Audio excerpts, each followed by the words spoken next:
ജയറാമേട്ടൻ ഒരു ഇന്റർവ്യൂവിൽ ഇരുന്ന് പറയുന്നുണ്ടായിരുന്നു, ഈ ബത്ലഹേം ഡെന്നിസിന്റെ ക്യാരക്ടർ ജയറാമേട്ടൻ കൊടുത്തപ്പോൾ ജയറാമേട്ടൻ പറഞ്ഞു, എനിക്ക് അത് വേണ്ട, എനിക്ക് രവിശങ്കർ തന്നെ മതി, രവിശങ്കറാണ് 5 പെൺപിള്ളേരുടെ ഡാൻസ് ചെയ്യുന്നതെന്ന്. അതുള്ളതാണോ? അത് വെറും പൊടുക. അന്ന് തമിഴിന് ബ്ലോക്ക് ചെയ്തിട്ടുണ്ടായിരുന്നു, പക്ഷേ അദ്ദേഹം തമിഴ് പടങ്ങളിൽ കുറച്ച് ബിസിയായിരുന്നു. ഞാൻ പറഞ്ഞു ഒന്നും നടക്കില്ല, തമിഴ് പടമെന്ന് പറഞ്ഞാൽ തമിഴ് പടവും, മലയാളവും. ഇങ്ങനെയാണ് ഞങ്ങൾ ഇറങ്ങിപ്പോകുന്നത്. നമ്മൾ സുരേഷ് ചേട്ടനെ അത്ര സോഫ്റ്റ് ആയിട്ട് കണ്ടിട്ടില്ല. നമ്മൾ സുരേഷ് ചേട്ടനെ അതിന് മുന്നേ കാണുന്നത് കമ്മീഷണറിലും ലേലത്തിലും ഒക്കെയാണ്. എൻ്റെ കയ്യിൽ സുരേഷ് അങ്ങനെ ഒരെണ്ണം പ്രതീക്ഷിക്കുകയല്ലോ. ഞാൻ തോക്കതി എടുക്കാം. അങ്ങനെ ഒരു പോയിന്റ് ഉണ്ടല്ലോ. എന്തൊരു സുന്ദരനാണ് സുരേഷ് എന്ന് കാണുന്ന ഓരോരുത്തരും പറയും. ഒരാൾ പറഞ്ഞു ഇയാൾ ഇപ്പം നിന്ന് ഇയാളെ ഇലക്ഷൻ ജയിക്കുന്നു. മലയാളികളോട് കന്നഡ എന്ന് പറഞ്ഞു കഴിഞ്ഞാൽ നമുക്ക് കന്നഡ അറിയില്ല, പക്ഷെ നമുക്ക് ഈ ഒരു സാധനം അറിയാം. 5 കസിൻസ് നെല്ലി ആരാവത് ഒബ്ബರು ಮದುವೆ ಮಾಡಿಕೊಂಡ್ರೆ സാറിന് അറിയോ സാർ ഇത് കാണാതെ? എനിക്കറിയില്ല. എന്ന് വെച്ച് കഴിഞ്ഞാൽ ഇതിൽ അർത്ഥമില്ല എന്നുള്ളത് എനിക്കറിയാമായിരുന്നു. പിന്നെ എന്തിനാ അത് മണീൻ്റെ അർത്ഥമാണത്, അത് കലാപം മണി ഉണ്ടാക്കിയ അർത്ഥമാണ്. എത്രയോ ജന്മമായി നിന്നെ ഞാൻ തേടുന്നു,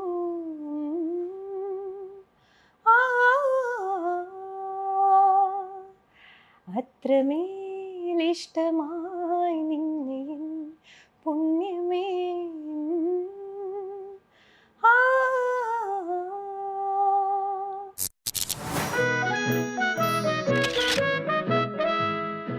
തൊണ്ണൂറ്റെട്ടിലെ ഓണം ആഘോഷമാക്കിയത്, തിയേറ്ററിൽ സെലിബ്രേറ്റ് ചെയ്ത സിനിമയാണ്. ഇന്നിപ്പോ 2025 27 വർഷങ്ങൾക്ക് ഇപ്പുറം ക്രിസ്മസ് സെലിബ്രേറ്റ് ചെയ്യാനാണ് അത് വീണ്ടും വരാൻ പോകുന്നത്. ഈ വിന്റർ കാലഘട്ടത്തിൽ summer in Bethlehem. Welcome to lights camera talk team summer in Bethlehem. ഇങ്ങനെ ഒരു എന്റെ ഇന്റർവ്യൂ കരിയറിൽ ഞാനൊരു ഇന്റർവ്യൂ ഇങ്ങനെ പ്രതീക്ഷിച്ചിട്ടില്ല. അന്നെങ്ങോ എത്ര പ്രാവശ്യം ഞാൻ റിപ്പീറ്റ് വാച്ച് ചെയ്ത സിനിമയാണ്, പക്ഷെ തിയേറ്ററിൽ പോയി കണ്ടിട്ടില്ല. Summer in Bethlehem re release ചെയ്യുന്നു എന്ന് പറയുമ്പോൾ അതിൻ്റെ താഴത്തെ ആ വീഡിയോസിൻ്റെ ഒക്കെ താഴത്ത് വരുന്ന കമൻറ്റുകളിൽ കുറേ തിയേറ്ററുകളുണ്ട്. എറണാകുളം സരിത തിയേറ്റർ, കൊല്ലം പ്രണവൻ തിയേറ്റർ, അങ്ങനെ കുറേ തിയേറ്ററുകളുടെ പേര് വരുന്നുണ്ട്. നിങ്ങൾ എവിടെ പോയിട്ടാ സാർ ഇത് ആദ്യം കണ്ടേ? ഞാൻ എൻ്റെ സ്വന്തം തിയേറ്ററിലാണ് കണ്ടത്. കോക്കസില് അല്ല, മൈമൂൺ സരിതയിലല്ല റിലീസ് ചെയ്തത്, മൈമൂൺ ലുലുവിലാണ്, ആ കോംപ്ലക്സിലാണ്. അന്ന് തന്നെ ഒരു 3-4 പ്രാവശ്യം കണ്ടു എന്ന് തോന്നുന്നു. അതിനു മുമ്പ് അല്ല, അത് റിലീസിനെ പറ്റി പറഞ്ഞപ്പോഴാണ്. അതിനു മുമ്പ് തീർച്ചയായിട്ടും ബിസാറായിട്ട് ഞാൻ എത്രയോ പ്രാവശ്യം കണ്ടു. എന്ന് വെച്ച് കഴിഞ്ഞാൽ പല സ്റ്റേജിലും, പ്രത്യേകിച്ച് ലാൽ ഡബ് ചെയ്യുന്ന, അത് എനിക്ക് മറക്കാൻ പറ്റാത്തൊരു. ഓരോ പ്രാവശ്യം ഡബ് ചെയ്ത് കഴിഞ്ഞിട്ട് പുള്ളി ഓക്കെയാണ് എന്ന് പറയുമ്പോഴത്തേക്കും അത് ഞാൻ ഒന്നും കൂടെ ചെയ്യാം. അതൊരു വല്ലാത്ത എക്സ്പീരിയൻസ് ആയിരുന്നു. അപ്പോൾ അത് പിന്നെ രാത്രി ഞങ്ങൾ പറഞ്ഞു വിട്ടിട്ട് പറഞ്ഞു, ഞാനിത് ചെയ്തു വെക്കാം, നാളെ കാലത്ത് ഞാനിവിടെ തന്നെ ഉണ്ട്, സിബി സാറ് വന്നിട്ട് അത് കേൾക്കൂ. അപ്പോൾ പല ടേക്ക് ആണ് എടുത്തു വെച്ചേക്കുന്നത് രാത്രി മുഴുവനും ഇരുന്നിട്ട്. അത് എനിക്കറിയില്ല ഏത് സെലക്ട് ചെയ്യണമെന്നുള്ളതൊന്നും എനിക്കറിയില്ല. കൺഫ്യൂസ്ഡാണ്. സിബി സാർ അവസാനം ഒരു ടേക്ക് കണ്ണും പൂട്ടി ഇങ്ങനെ തുടർന്ന മാതിരി തൊട്ടിട്ട് ഇത് ഓക്കെ എന്ന് പറഞ്ഞു. എല്ലാം നല്ലതാണ്, പിന്നെ എല്ലാം നല്ലത്, ഒന്നും അതിന് കളയാനില്ല. അപ്പോൾ അങ്ങനെ അത് ഒരു വല്ലാത്തൊരു അനുഭവമാണ്. നമ്മളെല്ലാ പടങ്ങളും എടുത്തിട്ടുണ്ടെങ്കിലും ഡബിങ്ങിൽ ഇങ്ങനെ ഒരു എക്സ്പീരിയൻസ് ദാറ്റ് ഈസ് ഡിഫറെൻറ്റ്. അത് കാണാനും കേൾക്കാനും ഒക്കെ ഇപ്പോഴും എൻ്റെ വീട്ടിലൊക്കെ യൂട്യൂബ് തുറന്നു കഴിഞ്ഞാൽ സമ്മർ ഇൻ ബത്ലഹേമിലെ 2-3 സീനെങ്കിലും കാണും ഞാൻ റിപ്പീറ്റ്. കാരണം പാട്ട് ഉൾപ്പെടെ നമുക്ക് കാണാനും കേൾക്കാനും ഒക്കെ ഭയങ്കര സന്തോഷമുള്ള സിനിമയാണ്, ഭയങ്കര ബ്യൂട്ടിഫുൾ സിനിമയാണ്. സാർ ഏത് തിയേറ്ററിലാണ് കണ്ടത്? ഞാൻ ചെന്നൈയിൽ ഇരുന്ന കാര്യം, ഞാൻ റിലീസിന് നാട്ടിൽ വന്നില്ല. അപ്പം ഞാൻ ചെന്നൈയിലായിരുന്നു.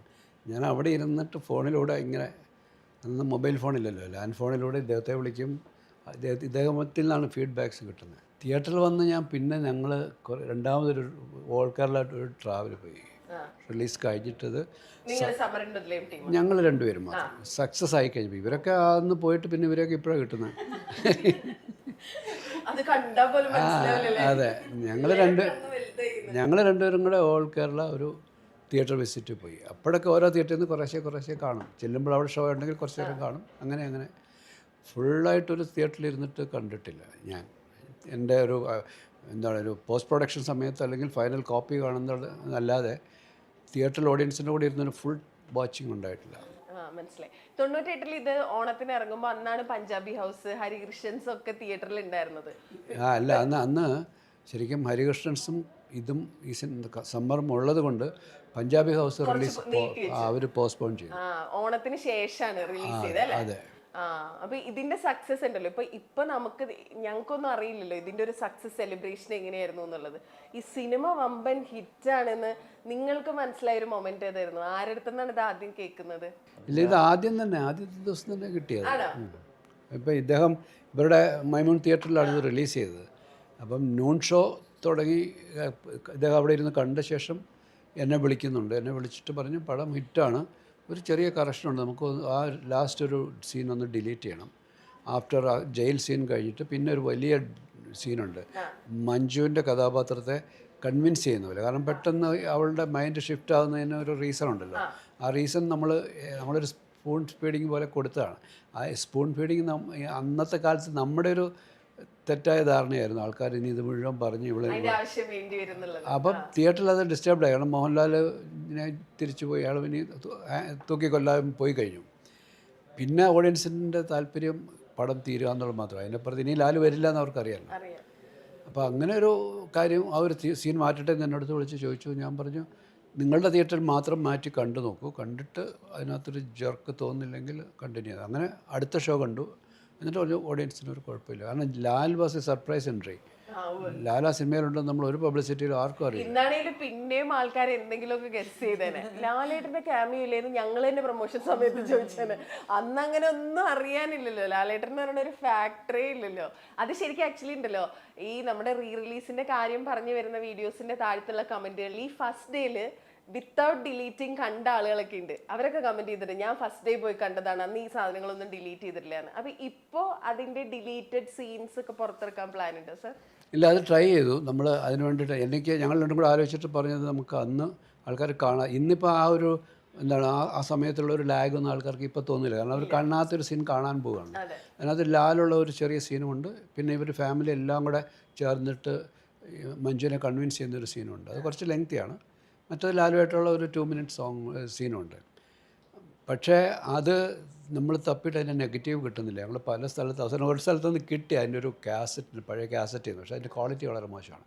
അപ്പോൾ ഇത്രയും നല്ല ക്വാളിറ്റിയിൽ നമ്മളിത് കണ്ടുകൊണ്ടിരിക്കുമ്പോൾ പെട്ടെന്ന് ആ ഒരു ക്വാളിറ്റി ഇല്ലാത്തൊരു സാധനം വരുമ്പോൾ ആൾക്കാർ ഇത് പെട്ടെന്ന് അതിൻ്റെ അതുവരെ കണ്ട ഒരു കാഴ്ചയുടെ സുഖം പോകും. അതുകൊണ്ട് പിന്നെ അത് ഒഴിവാക്കി. അല്ലെങ്കിൽ അത് കൊടുക്കണമെന്ന് എനിക്ക് വലിയ ആഗ്രഹമുണ്ട്. യൂട്യൂബിലൊക്കെ റിലീസ് ചെയ്തോളൂ ഇതിന്റെ റീ റിലീസ് ഒക്കെ കഴിഞ്ഞിട്ട് ചുമ്മാ ഞങ്ങൾക്കൊന്നും കാണാൻ. അല്ല, അത് അത്രയും ക്വാളിറ്റി ഇല്ലാത്ത ഒരു നമ്മൾ ഏതോ ഒരു പഴയ ഫംഗസ് ഒക്കെ പിടിച്ചൊരു കാസറ്റിൽ നിന്ന് കിട്ടിയതാണ്. അതുപോലെ ഇത് തമിഴിൽ പ്ലാൻ ചെയ്ത സമയത്ത് അന്ന് പ്രഭു സാറും മഞ്ചേച്ചിയായിട്ട് ഒരു പാട്ടൊക്കെ ഷൂട്ട് ചെയ്തിട്ടുണ്ടായിരുന്നു. അതൊക്കെ ഇപ്പോഴും ഉണ്ടോ? അത് ഈ പറഞ്ഞ പോലെ അതറിയില്ല. അത് ആ പ്രൊഡക്ഷൻ, തമിഴ് പ്രൊഡക്ഷനാണ്. അത് ഒരു ഷൂട്ട് ചെയ്തു. അതിൻ്റെ ഇൻഡോറുള്ള ഷൂട്ട് ചെയ്തു. ഔട്ട്ഡോർ ഊട്ടിയിൽ വന്ന് ഷൂട്ട് ചെയ്യേണ്ടായിരുന്നു. പക്ഷേ അവിടേക്കും എത്തുന്നതിന് മുമ്പ് തന്നെ അത് ഷെൽവ് ചെയ്ത പ്രോജക്റ്റ്. അന്ന് കണ്ട ഈ കുട്ടികളൊക്കെ സാറിന് ആദ്യം കണ്ടപ്പോൾ മനസ്സിലായോ സാർ ഇത്രയും വർഷങ്ങൾക്ക് ശേഷം കണ്ടപ്പോൾ? ഇല്ല, എനിക്ക് കുറച്ചൊക്കെ റിസംബ്ലൻസ് വന്നത് ആൻസൂനെയാണ്. പിന്നെ നിവ്യനെ അറിയാം. അല്ല, നിവ്യനെ പിന്നെ നമ്മൾ പല സിനിമകളിലൊക്കെ അറിയാം. എറണാകുളത്തൊക്കെ അതിൻ്റെ ഇടയ്ക്ക് അതെ. പിന്നെ ഇവരെയൊക്കെ കണ്ടാൽ തിരിച്ചറിയത്തില്ല. കൃഷ്ണനെ മനസ്സിലായിരുന്നു. ആണോ? എനിക്ക് കൃഷ്ണനെ മനസ്സിലായിരുന്നു.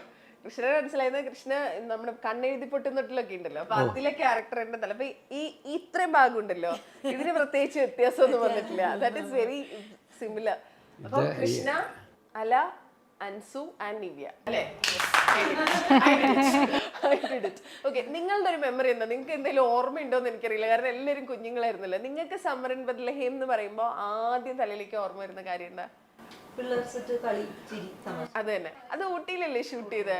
ഈ സമ്മർ ഇൻ ബത്ലഹേം കാണുമ്പോൾ മനസ്സിൽ വിചാരിക്കും ദൈവം ഇങ്ങനെ ഇത്രയും സെറ്റ് കസിൻസും ഇങ്ങനെ ഒരു കൂടും ഉണ്ടായിരുന്നെങ്കിൽ നൈസായിരുന്നു അല്ലേ? ഇത് കിടിലൻ സംഭവമായിരുന്നു. ഒരു മൊമെന്റ് ചോദിച്ചാൽ ഏതാ പറയാ?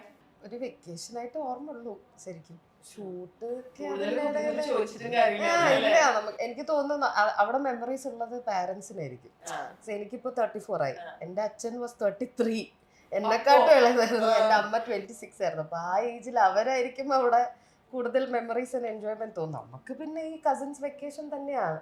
എനിക്ക് പിന്നെ അവർ പറഞ്ഞ മെമ്മറീസ് ആണുള്ളത്. എനിക്ക് തോന്നുന്നു ആ കുന്നിമണിക്കൂട്ടിൽ അമ്മ ഇടയ്ക്ക് പറയുന്നുണ്ടായിരുന്നു എനിക്ക് ഡാൻസ് കളിക്കാൻ ഭയങ്കര ഇഷ്ടം. അപ്പം ഞാൻ ചെറുതായതുകൊണ്ട് ഏതോ സീനിൽ നിന്ന് മാറ്റിയപ്പോൾ ഞാൻ അവിടെ കരഞ്ഞ് നിലവിലേക്ക് ഡാൻസ് അങ്ങനെ എന്തോ ഒരു സംഭവം ഉണ്ടായെന്ന് എനിക്ക് ഓർമ്മ അങ്ങനെ പറഞ്ഞിട്ടുണ്ട്. അതായത് ഞാനും കൃപ വരെ ഉള്ളൂ. അതെ അതെ അതെ. സുധി ചേച്ചി, ധന്യ ചേച്ചി, ഞാൻ കൃപ.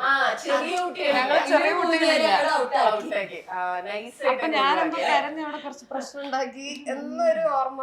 എനിക്ക് ഒട്ടുകൂടാതെ ഹാൻഡിൽ ചെയ്തു സാർ. നിങ്ങളൊക്കെ തീരെ ചെറുത്. അതൊരു വലിയ ഇവർക്കത് ഷൂട്ടിംഗ് ആണെന്നുള്ളത് മനസ്സിലായിട്ടില്ല. വല്ലപ്പോഴും വിളിച്ചിട്ട് ഡയലോഗൊക്കെ കൊടുക്കുന്നവർക്ക് മനസ്സിലായി. അല്ലെങ്കിൽ ഇവർ കളിച്ച ആൾക്കായി മൊത്തം എല്ലാ സീനുകളിലും ബാക്ക്ഗ്രൗണ്ടിൽ ഇവരുണ്ടാവും കളിയും ചിരിയായിട്ട്. അപ്പം ഒരു ബോളും ഉണ്ടാവും, ഞങ്ങളും ഉണ്ടാവും. ശരിക്കും ഞങ്ങള് കുറെ സീൻസിൽ ഞങ്ങളില്ല, പക്ഷെ എന്നാലും ഞങ്ങള് ഫുൾ ടൈം അവിടെ ഉണ്ട്. സെലിബ്രേഷൻ ആണല്ലോ, വെക്കേഷൻ ആണല്ലോ. എല്ലാവരും രാവിലെ അങ്ങ് കൊണ്ടുവരും. കാരണം അവിടെ വരുന്നത് മനസ്സാ. ടെമ്പോ ട്രാവലറിൽ എല്ലാവരും പാരൻസും ഞങ്ങളൊക്കെ ആയിട്ട് കയറി വരിക, വേഗം പോയി ഡ്രസ്സ് ഇടുക, ഫുഡ് കഴിക്കുക. പിന്നെ പറഞ്ഞ പോലെ ബോള് തന്നില്ലെങ്കിൽ ചോദിച്ചു വാങ്ങിക്കും, കളിക്കുക. നമ്മുടെ ഉദ്ദേശം അതാണ്. സിനിമ നടന്നാലും ഇല്ലെങ്കിലും നമുക്ക് കളിക്കാം, ഗെയിം നടക്കുക എന്നുള്ളതാണ്. ഇപ്പൊ ഉണ്ടല്ലോ, അതായത് ഇതൊരു റെയർ ഓപ്പർച്യൂണിറ്റി ആണല്ലോ. Not everybody gets it. 10-28 വർഷങ്ങൾക്ക് ശേഷം നിങ്ങൾ പണ്ടെങ്കോ നിങ്ങൾക്ക് പോലും ഓർമ്മയില്ലാത്ത സമയത്ത് ചെയ്തൊരു cinema, you get to watch it in theatres. Not everybody how excited are you guys? Extremely. In fact words ഇല്ല, ബിക്കോസ് ഒരു മ്യൂസിക്കൽ എക്സ്പീരിയൻസ് ആ സവറിൻ Bethlehem. It's not just a movie. അപ്പോ we are ready to howl and boo and പാട്ടൊക്കെ വന്നപ്പോ അടിച്ച് കൈയടിച്ച് പാസ്സാക്കാനുള്ള എല്ലാ പരിപാടിയും. കൃഷ്ണയുടെ കല്യാണം നിങ്ങൾക്ക് ആർക്കെങ്കിലും കുട്ടികളൊക്കെ ഉണ്ടോ? കുട്ടികളെ ദേ അമ്മ എന്ന് പറഞ്ഞു ഞാൻ. ഇല്ല, എന്റെ മക്കള് വെയിറ്റിംഗ് ആ. മോനിപ്പോ 15 വയസ്സായി, മോൾക്ക് ഇപ്പൊ 7 വയസ്സാവണം. അപ്പൊ അവര് അമ്മേനെ കാണാൻ വേണ്ടി അന്ന് how old were you? അന്ന് 11-12 വയസ്സ്. പിള്ളേരൊക്കെ ചെറുതായിരുന്നു അല്ലേ? ഓ മാൻ. ഇത് സമരൻ ബെത്ലഹേം കാണുമ്പോൾ എന്റെ തലയിൽ എപ്പോഴും പോയിട്ടുള്ള ഒരു ചോദ്യമാണ്. അതിലത് ഡെന്നിസ് ഉണ്ടല്ലോ, ബെത്ലഹേം ഡെന്നിസ്. നമ്മൾ സുരേഷ് ചേട്ടനെ അത്ര സോഫ്റ്റ് ആയിട്ട് കണ്ടിട്ടില്ല. നമ്മൾ സുരേഷ് ചേട്ടനെ അതിന് മുന്നേ കാണുന്നത് കമ്മീഷണറിലും ലേലത്തിലും ഒക്കെയാണ്. ഭയങ്കര സ്ട്രോങ്, ഭയങ്കര ഒച്ചപ്പാടും ബഹളം ഉണ്ടാക്കുന്നു. പക്ഷെ ഇതില് ബെത്ലഹേം ഡെന്നിസ് എന്ന് പറയുന്ന ആള് ഭയങ്കര പാവം മനുഷ്യന്. അതായത് ഈ വലിയ ശരീരത്തിന്റെ ഉള്ളിൽ കുഞ്ഞു മനസ്സെന്നൊക്കെ പറയുന്ന പോലത്തെ ഒരു മനുഷ്യനാ. അതെങ്ങനെയാ ബെത്ലഹേം ഡെന്നിസ് സുരേഷ് ചേട്ടൻ്റെ അടുത്തേക്ക് എത്തിയ സാർ? ഇല്ല, നമ്മൾ തമിഴിലാണ് തുടങ്ങിയത്. തമിഴ് തുടങ്ങിയപ്പോൾ പ്രഭു ആയിരുന്നു. മലയാളത്തിലേക്ക് വന്നപ്പോഴത്തേക്ക് ഫസ്റ്റ് ഓപ്ഷൻ സുരേഷ് തന്നെയാണ്. ഒറ്റ ദിവസം കൊണ്ടാണ് സുരേഷ് ഇതിനകത്തേക്ക് വന്നത്. ഒരു സ്റ്റോറിയും കൂടെ കേട്ടായിരുന്നു. ജയറാമേട്ടൻ ഒരു ഇന്റർവ്യൂവിൽ ഇരുന്ന് പറയുണ്ടായിരുന്നു, ആദ്യം ഞാനും പ്രഭു ആയിരുന്നു ചെയ്യേണ്ടിയിരുന്നത്, മലയാളത്തിലേക്ക് വന്നപ്പോൾ അത് ഞാനും ബിജു മേനനുമായി. എന്നിട്ട് പക്ഷെ ഈ ബെത്ലഹേം ഡെന്നിസിന്റെ ക്യാരക്ടർ ജയറാമേട്ടന് കൊടുത്തപ്പോൾ ജയറാമേട്ടൻ പറഞ്ഞു, എനിക്ക് അത് വേണ്ട, എനിക്ക് രവിശങ്കർ തന്നെ മതി, രവിശങ്കറാണ് 5 പെൺപിള്ളേരുടെ ഡാൻസ് ചെയ്യുന്നതെന്ന്. അതുള്ളതാണോ? ജയറാമേട്ടനായതുകൊണ്ടേ പറയാൻ പറ്റും. എനിക്ക് ഓർമ്മയില്ല. ജയറാമിനെ അത് ഞാൻ ഒരു ഇൻ്റർവ്യൂവിൽ കണ്ടായിരുന്നു. ഇപ്പോൾ കാലത്ത് കണ്ടു. അത് വെറും പൊടുവാ. എന്ന് വെച്ചാൽ ജയറാം ഒരു സ്പിരിറ്റിൽ അത് പറഞ്ഞതേ ഉള്ളൂ. ഇത് ഞങ്ങൾ ഇതിൻ്റെ ഒരു മലയാളം വേർഷനെ പറ്റി സംസാരിച്ച് കഴിഞ്ഞപ്പോഴത്തേക്കും ജയറാം തന്നെ അന്ന് തമിഴിന് ബ്ലോക്ക് ചെയ്തിട്ടുണ്ടായിരുന്നു. പക്ഷേ അദ്ദേഹം തമിഴ് പടങ്ങളിൽ കുറച്ച് ബിസി ആയിരുന്നു. അപ്പോൾ തമിഴ് പടത്തിൻ്റെ ഇതാണ്. അപ്പോൾ ഞാൻ വീട്ടിൽ പോയി അദ്ദേഹത്തിനെ സംസാരിച്ച്, നിങ്ങൾ ഡേറ്റ് കൊടുത്തേ സിബിക്ക്. അത് നടന്നില്ലല്ലോ സിയാക്കാൻ. ഞാൻ വേറെ പടത്തിൽ ഞാൻ പറഞ്ഞു ഒന്നും നടക്കില്ല. തമിഴ് പടമെന്ന് പറഞ്ഞാൽ തമിഴ് പടമാണ്, മലയാളമാണ്. അപ്പം നമ്മുടെ പടം കഴിഞ്ഞിട്ട്, നമ്മുടെ ലാംഗ്വേജ് കഴിഞ്ഞിട്ട് വേറൊരു ലാംഗ്വേജ് ഉള്ളൂ, അങ്ങനെ ചിന്തിക്കുക. അപ്പം നമ്മൾ ചെയ്യുന്നു. ഇങ്ങനെയാണ് ഞങ്ങൾ ഇറങ്ങിപ്പോണത്. അത് കഴിഞ്ഞ് സിബിയുടെ അടുത്ത് ചെന്ന് കഴിഞ്ഞപ്പോഴത്തേക്കുമാണ് ഞാൻ സുരേഷിനെ ഒന്ന് വിളിക്കണം. സുരേഷിനെ വിളിക്കുന്നു. അതൊക്കെ സംഭവിച്ചതാണ്. സുരേഷിനെ ഫോണിൽ വിളിക്കുന്നത്. സുരേഷ് ട്രിവാൻഡ്രത്താണ്. അടുത്ത ദിവസം ഫ്ലൈറ്റിൽ കയറി വരാൻ ടിക്കറ്റ് അയച്ചു കൊടുത്ത് സുരേഷ് കയറി വന്നു. ചെന്നൈയിൽ വന്നു. ഇതാണ് ക്യാരക്ടർ. ഓക്കെ. സുരേഷ് ആ സമയത്ത് എന്തുകൊണ്ടോ ഭാഗ്യം കൊണ്ട് ഫ്രീ ആയിരുന്നു. അങ്ങനെ സുരേഷിനെ അതിനകത്ത് കയറി, അത്രേ ഉള്ളൂ. ആള് ചോദിച്ചൊന്നുമില്ല എന്താ ഇതെന്താ എന്നെ കാസ്റ്റ് ചെയ്യുന്ന ഈ ഇല്ല, കാര്യം പറഞ്ഞു. ഫുള്ള് തോക്ക് കൊടുക്കാണ്ട് സുരേഷ് അതെ. ക്യാരക്ടറില്ലല്ലോ. അല്ല, സുരേഷിൻ്റെ കാര്യം എന്ന് വെച്ചാലേ എൻ്റെ കയ്യിൽ നിന്ന് സുരേഷ് അങ്ങനെ ഒരെണ്ണം പ്രതീക്ഷിക്കുകയല്ലോ. ഞാൻ തോക്കതി കൊടുക്കാം. അപ്പോൾ സുരേഷിനൊരു അത് തന്നെയല്ല, സുരേഷിനൊരു ചേഞ്ച് ഇഷ്ടപ്പെടുന്ന ഒരാളായി. സ്ഥിരമായിട്ട് ഒരാൾ ഒരേക്കെ ചെയ്തുകൊണ്ടിരിക്കുമ്പോൾ ഒരു ആംഗ്രി യങ് എന്നൊക്കെ പറയുന്ന സൈനിലോ അല്ലെങ്കിൽ പോലീസ് ഓഫീസർ, അതിൽ നിന്ന് സുരേഷ് ഭയങ്കര ഒരു ചേഞ്ച് അല്ലേ. ഈ സിനിമ ഞാനിപ്പോൾ എത്രയോ പ്രാവശ്യം ഇത് കണ്ടു കഴിഞ്ഞു. ഈ പുതിയ വേർഷൻ എന്തൊരു സുന്ദരനാണ് സുരേഷ് എന്ന് കാണുന്ന ഓരോരുത്തരും പറയും അല്ലേ. ഒരാൾ പറഞ്ഞു ഇയാൾ ഇപ്പം നിന്ന് ഇയാളെ ഇലക്ഷൻ ജയിക്കുന്നു.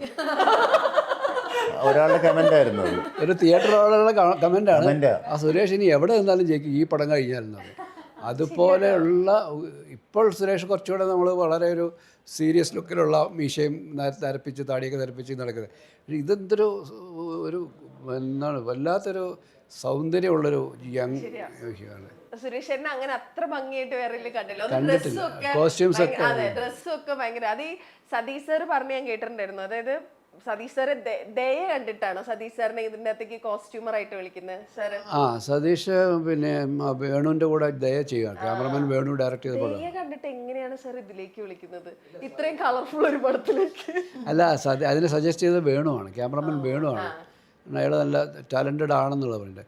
പിന്നെ ഈ സതീഷ് അത് കഴിഞ്ഞ ശേഷം എൻ്റെ കൂടെ ദേവദൂതനിലേക്ക് വരുമ്പോൾ ആ 2 സിനിമയുടെയും കോസ്റ്റ്യൂംസ് ഇന്നും ട്രെൻഡിങ് ആണ്. ഇപ്പോഴും ഇന്നാണ് ആ കളർ കോമ്പോസ് അവരിടുന്ന ഉടുപ്പുകൾ. അതുപോലെ മഞ്ചേച്ചിയുടെ ഡ്രസ്സൊക്കെ അന്ന് നമ്മൾ മഞ്ചേച്ചിനെ അങ്ങനെ കണ്ടിട്ടേ ഇല്ലല്ലോ, ഇതുവരെ കാണാത്ത ആൾക്കാരായിരുന്നു അല്ലെ.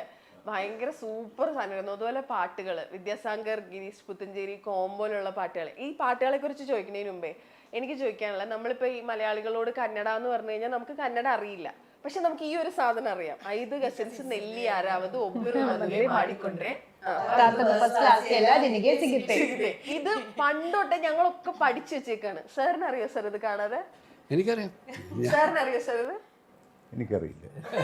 എന്ന് വെച്ച് കഴിഞ്ഞാൽ പുള്ളി ലൊക്കേഷനിൽ ഉണ്ടായിരുന്നില്ല പലപ്പോഴും. ആദ്യത്തെ 2 ആഴ്ച ആളില്ല അവിടെ. അപ്പം പിന്നെ വേറെ ചരിത്രമാണ്. പക്ഷേ ഇതിൽ അർത്ഥമില്ല എന്നുള്ളത് എനിക്കറിയാമായിരുന്നു. പിന്നെ എന്തിനാ ഒരർത്ഥമില്ല. അതൊക്കെ വേറെ, അത് മണീൻ്റെ അർത്ഥമാണത്. അത് കലാപമണി ഉണ്ടാക്കിയ അർത്ഥമാണ്. ഇത് കന്നഡയാണോ? ഇത് കന്നഡ തന്നെയാണ്, അർത്ഥമുണ്ട്. ഇത് അറിയാൻ പറ്റിട്ട് പറയുന്നത്.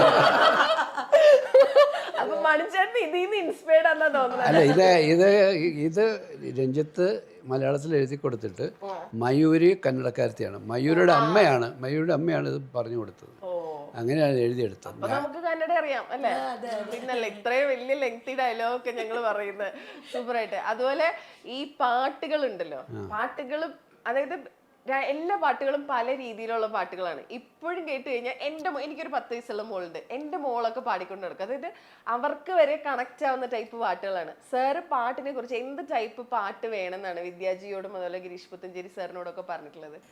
ഇത് ഈ കഥ കേൾക്കുമ്പോൾ തന്നെ ഓരോ സിറ്റുവേഷൻ, നമ്മളിപ്പം ഷൂട്ടിംഗ് സമയത്ത് വെച്ച് ഉണ്ടായ 2 പാട്ടുകളുണ്ട് ഷൂട്ടിംഗ് തുടങ്ങി കഴിഞ്ഞ ശേഷം. അന്ന് ആ സിറ്റുവേഷൻ ഉണ്ടായിരുന്നില്ല.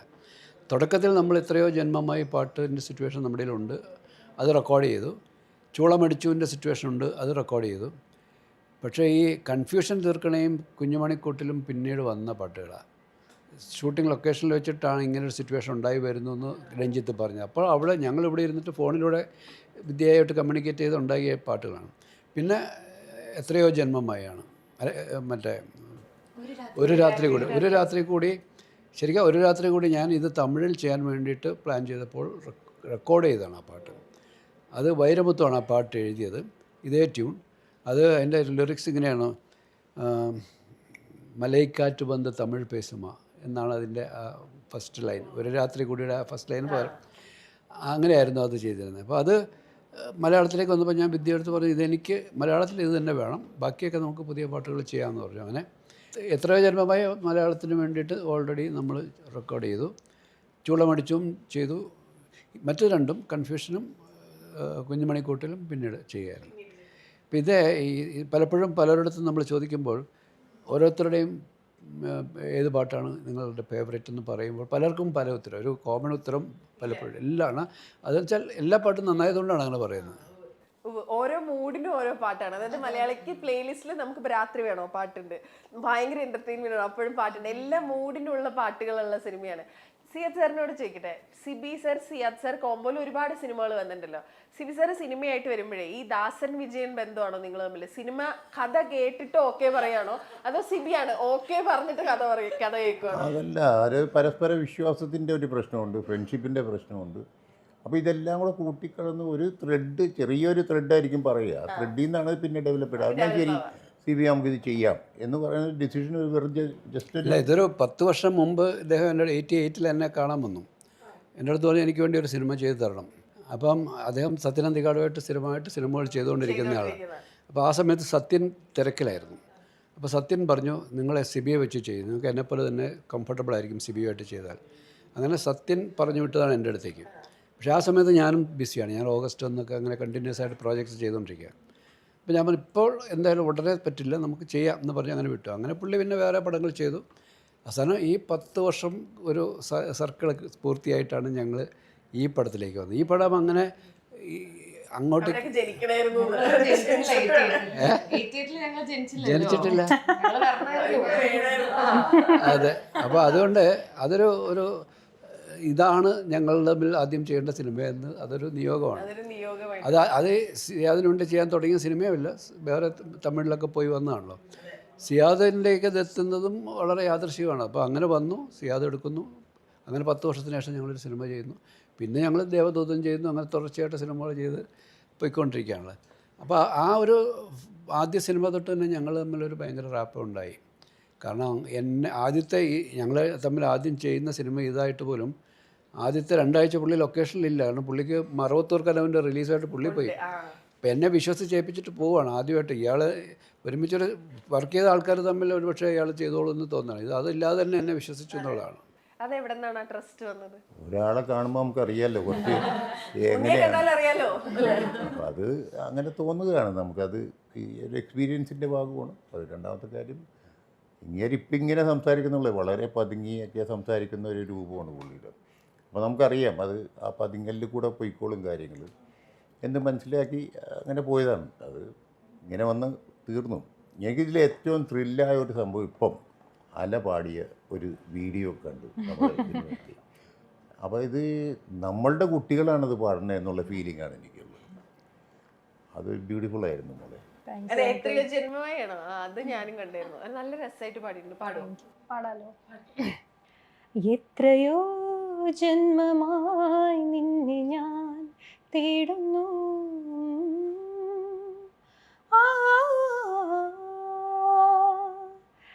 അത്രമേലിഷ്ടമായി നിന്നെ പുണ്യമേ,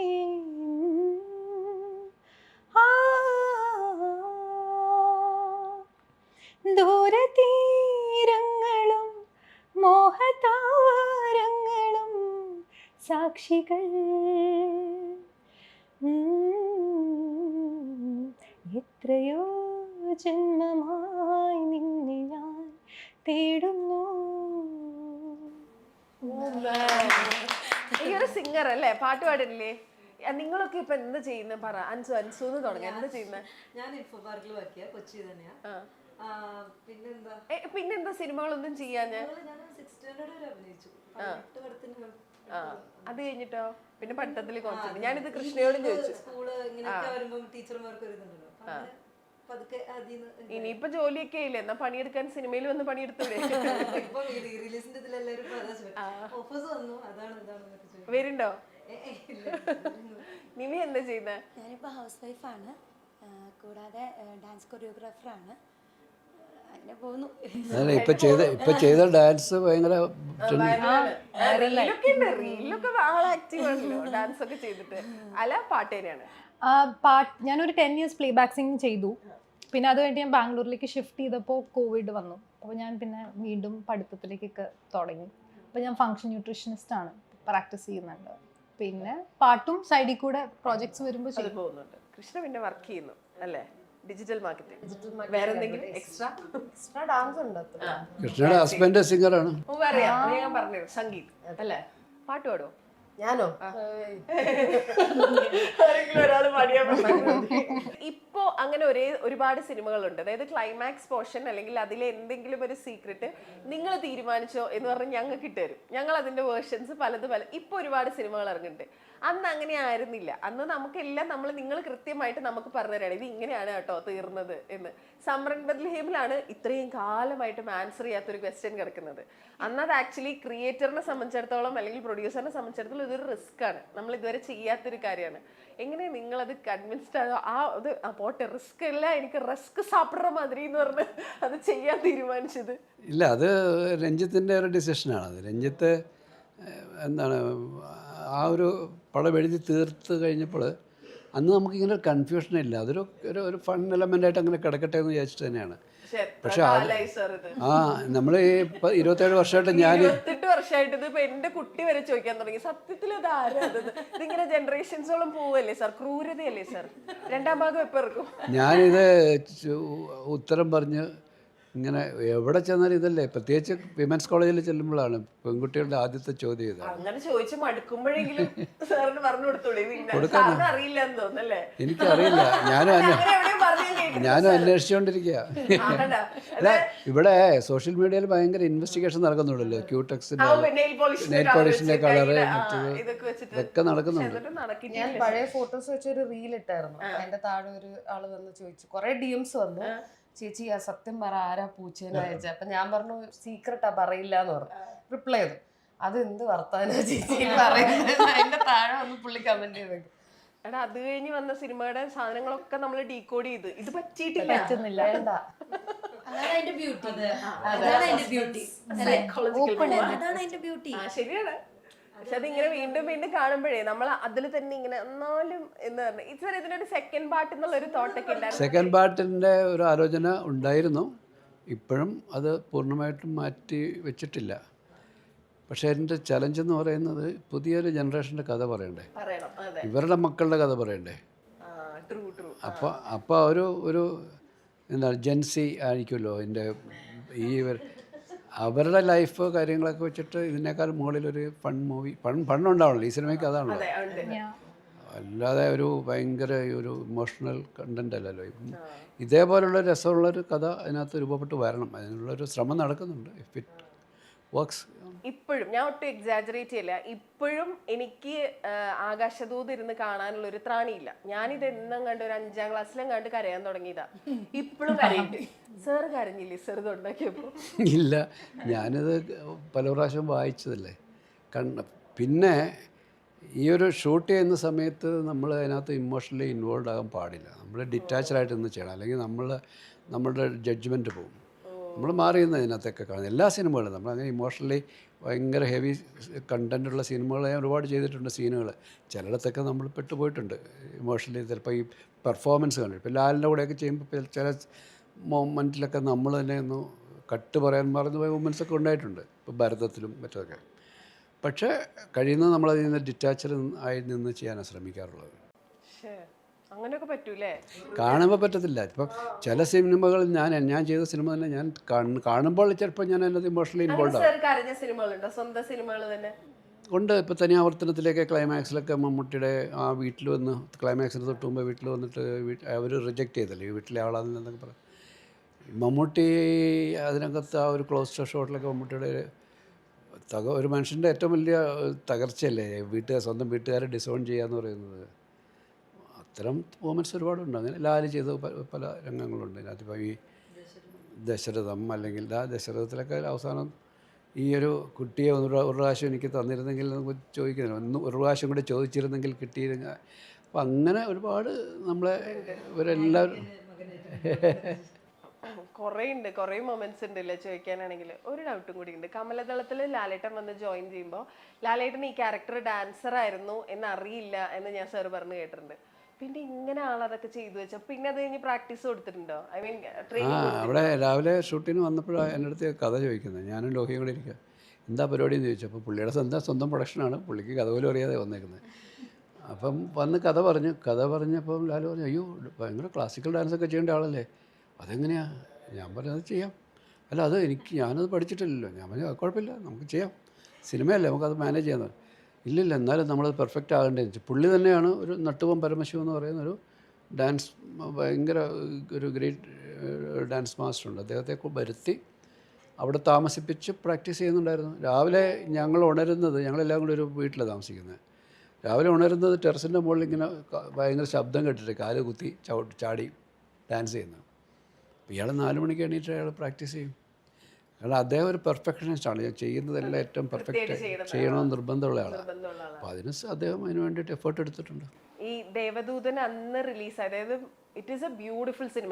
എനിക്ക് തോന്നുന്നു ഒരു സിനിമ റിലീസ് വന്നിട്ട് കമ്പൽസറി ആയിട്ട് എങ്ങനെയെങ്കിലും കണ്ടേ പറ്റുള്ളൂ എന്ന് പറഞ്ഞാൽ കുറേ ഇൻ്റർവ്യൂസ് ഉള്ള സമയമായിരുന്നു. എന്നിട്ടും തിരക്ക് വിളിച്ച് പോയിക്കണ്ട. അത് അത്രയും നാൾ TV കണ്ടതിനേക്ക് റീപ്ലേസ് ചെയ്യാന്ന് പറയില്ല, അത്ര എക്സ്പീരിയൻസ് ആയിരുന്നു. ഞാൻ അത് കഴിഞ്ഞ് ഒരുപാട് പേരോട് പറഞ്ഞു പോയി തിയേറ്ററിൽ കാണില്ലെങ്കിൽ ഇത് മിസ്സായി പോകും. കാരണം അത്ര മ്യൂസിക്കൽ എക്സ്പീരിയൻസ് ആണ് ആ സിനിമ. നമ്മൾ ടി വിയിൽ അത്രയും നാൾ കണ്ടാന്ന് മനസ്സിലാവേ ഇല്ല. അന്ന് ദേവദൂതൻ റിലീസായ സമയത്ത് അത് തിയേറ്ററിൽ അത്ര വർക്ക് ആവാത്തതിന്റെ സങ്കടം മുഴുവൻ റിലീസിന് മാറിയായിരുന്നു സർ. തീർച്ചയായിട്ടും അതിൻ്റെ ഇരട്ടി സന്തോഷം തിരിച്ച് കിട്ടിയില്ലേ. ഇപ്പം അതിൻ്റെ ഒരു ഫിനാൻഷ്യലി പോലും അന്ന് ചിലവായതിൻ്റെ ഇരട്ടി നമുക്ക് തിരിച്ചു വന്നു. പക്ഷേ അതുകൊണ്ട് പഴയ സങ്കടങ്ങളോ പഴയ നഷ്ടങ്ങളോ ഇല്ലാതായി തീരുന്നില്ല. എങ്കിൽ പോലും നമ്മളുടെ ഒരു വർക്കിനെ ഇപ്പം എന്നെ വിശ്വസിച്ചിറങ്ങിയ പ്രൊഡ്യൂസറാണ്. ആ സിനിമ തുടങ്ങിയത് പോലും ഒരു ഇതുപോലത്തെ ഒരു നമുക്കൊരു ഡിഫറെൻ്റ് ആയിട്ടുള്ള സിനിമ ചെയ്യണമെന്ന് എൻ്റെ അടുത്ത് ഇദ്ദേഹം പറയുന്നൊരു വാക്കിൽ നിന്നാണ് ഞാൻ എൻ്റെ ആദ്യത്തെ സിനിമയ്ക്ക് വേണ്ടി ഞാനൊരു കഥയുണ്ടെന്ന് പറഞ്ഞിട്ട് അദ്ദേഹത്തിൽ പറയുന്നത്. അപ്പം അത് ആ സിനിമയുടെ പൊട്ടൻഷ്യൽ മനസ്സിലാക്കാൻ ആ കഥയെപ്പറ്റി റിസ്ക്കാണ് ആ കഥയിലുള്ളത്. പക്ഷേ അത് മനസ്സിലാക്കിയിട്ട് ഒരു വെറൈറ്റി അല്ലെങ്കിൽ ഒരു ഇതുവരെ ചെയ്യാത്തൊരു ജോണറിലൊരു സിനിമ ചെയ്യാമെന്നുള്ളൊരു ആഗ്രഹത്തിൻ്റെ പുറത്ത് ഇറങ്ങി തിരിച്ച ആളാണ് ഞങ്ങൾ രണ്ടുപേരും. പക്ഷേ അത് തിയേറ്ററിൽ റിജക്റ്റ് ചെയ്യപ്പെടുമ്പോൾ നമ്മൾ ശരിക്കും ഫിനാൻഷ്യലി തകർച്ച, മെൻ്റലി തകർച്ച, നമ്മളെല്ലാം ഒരുപാട് കാര്യങ്ങൾ സംഭവിച്ചില്ല. പക്ഷേ അതൊക്കെ ഈ 24 വർഷത്തിന് ശേഷം തിരിച്ച് കിട്ടി എന്നുള്ളതാണ്. പിന്നെ ഈ സിനിമയ്ക്ക് നേരത്തെ പറഞ്ഞ പോലെ ഇത് ഡെഫിനറ്റ് തിയേറ്റർ വാച്ച് വേണ്ട സിനിമയാണ്. നിങ്ങളെല്ലാവരും ഈ 27 വർഷം അല്ലെങ്കിൽ 30-35 വയസ്സിൽ താഴെയുള്ള എല്ലാവരും തിയേറ്ററിൽ കണ്ട് ഇവർക്ക് ആർക്കും ഓർമ്മയില്ലല്ലോ. തിയേറ്ററിൽ കണ്ട അവർ ഈ എക്സ്പീരിയൻസ് അവർക്കുണ്ടായിട്ടില്ല. ഇവർ 34-33 ഒക്കെ വയസ്സുള്ള കുട്ടികളാണ് ഇപ്പോഴും കുട്ടികളാണ്. അപ്പോൾ അവർക്ക്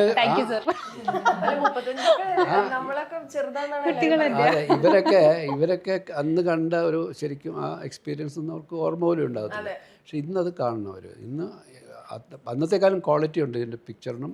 എന്തെങ്കിലും വ്യത്യാസം ഉണ്ടോ? എന്തെങ്കിലും ഡിഫറൻസ് ഉണ്ടോ?